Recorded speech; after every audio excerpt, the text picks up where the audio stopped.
গণহত্যার দায়ে শেখ হাসিনা ও আওয়ামী লীগের বিচার সংস্কার ও নতুন সংবিধানের দাবি জানিয়েছেন জাতীয় নাগরিক পার্টি নেতারা। আজ নেত্রকোনায় জুলাই পদযাত্রার পথসভায় এ দাবি জানান তারা।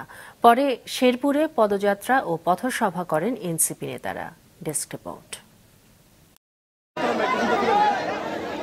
দেশ গড়তে জুলাই পদযাত্রার ২৭তম দিনে আজ দুপুরে নেত্রকোনার কালেক্টরেট মাঠে পথসভা করেছে জাতীয় নাগরিক পার্টি এনসিপি।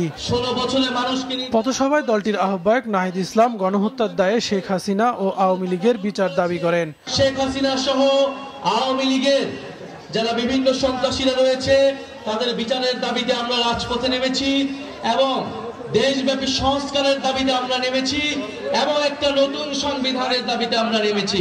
হাসিনার ফ্যাসিস্ট হয়ে ওঠার পেছনে লুৎফুজ্জামান বাবরও দায়ী বলেন এনসিপির মুখ্য সমন্বয়ক নাসির উদ্দিন পাটোয়ারি। উচ্চকক্ষে পিআর পদ্ধতিতে নির্বাচনও দাবি করেন তিনি।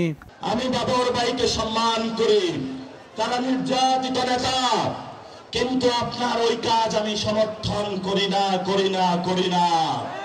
তারা আপনার এই কাজের কারণে বিএনপি ক্ষমতায় আসতে পারে নাই। হাসিনার মতো একজন খুনি ফ্যাসিস্ট ক্ষমতায় এসেছিল। এইচএসসি ও সমমান পরীক্ষার কারণে সকালের পদযাত্রা কর্মসূচি বাতিল করে এনসিপি। বিকেলে শেরপুরের থানা মোড়ে অনুষ্ঠিত পথসভা থেকে এনসিপির নেতারা হুঁশিয়ার দিয়ে বলেন, ভারতের পুশিন মেনে নেওয়া হবে না। পুশিন আমরা মেনে নেব না। পুশিন করতে হলে আওয়ামী লীগের সন্ত্রাসীদের পুশিন করুন, শেখ হাসিনাকে পুশিন করুন।